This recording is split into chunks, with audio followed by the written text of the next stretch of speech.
ముందు వీడియోలో అక్షర విభాగం చూసాం కదా. ఈ వీడియోలో పద ప్రకరణం ఈ విషయాన్ని గురించి తెలుసుకుందాం.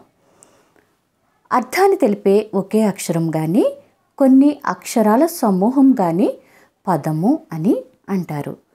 మన ఆంధ్ర భాషలోని పదాలను 5 విధాలుగా విభజించడం జరిగింది. వాటిని గురించి ఒకసారి మనం చూద్దాం. 1 తత్సమము, 2 తద్భవము, 3 దేశ్యము, 4 అన్యదేశ్యము, 5 గ్రామ్యము. ఇప్పుడు ఒక్కొక్క దాని గురించి తెలుసుకుందాం. ముందుగా తత్సమము.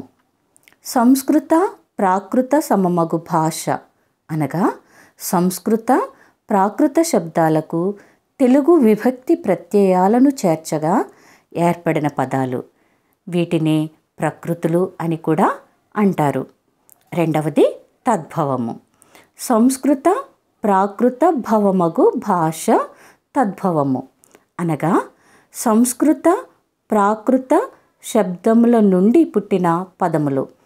సంస్కృత ప్రాకృత పదములు వర్ణలోప, వర్ణాగమ, వర్ణాదేశ, వర్ణ వ్యత్యయాది వికారాలను పొంది తద్భవములు ఏర్పడతాయి. కనుక వీటిని వికృతులు అని కూడా అంటారు. మనం ప్రకృతి వికృతుల గురించి వింటూ ఉంటాం కదా, వాటి యొక్క పుట్టు పూర్వోత్తరాలు ఈ 2 వాటిల్లోనూ మనం చూసాం.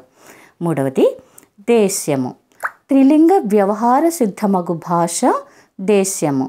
సంస్కృత ప్రాకృతములతో సంబంధం లేక మొదటి నుండి తెలుగు దేశాన వాడబడుచున్న పదాలు దేశాలు. ఉదాహరణ చూద్దామా.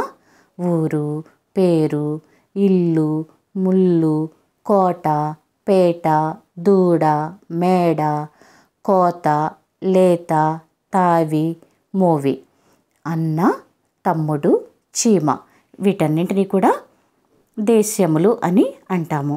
4వది అన్యదేశ్యము.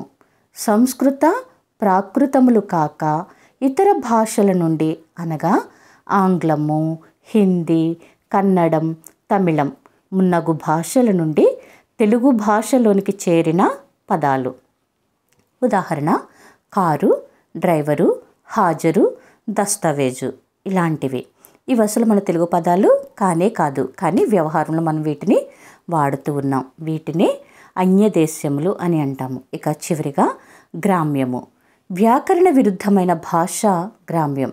ఉదాహరణ వస్తాడు, తెస్తాడు, వచ్చేను, వచ్చేవాడు, తెచ్చేవాడు, వచ్చేటివాడు, తెచ్చేటివాడు ఇవన్నీ కూడా ఈ భాష ప్రయోగాలకు పనికిరాదు. 6 ఆచ్చికం. సంస్కృత ప్రాకృత భాషల నుండి పుట్టిన భాషయే తద్భవము. దానిని ఆచ్చికము అంటాము. దీనిని అచ్చతెనుగు అని కూడా అంటారు. ఉదాహరణ చంద్రుడు, గోడ, దూడ మున్నగున్నవి.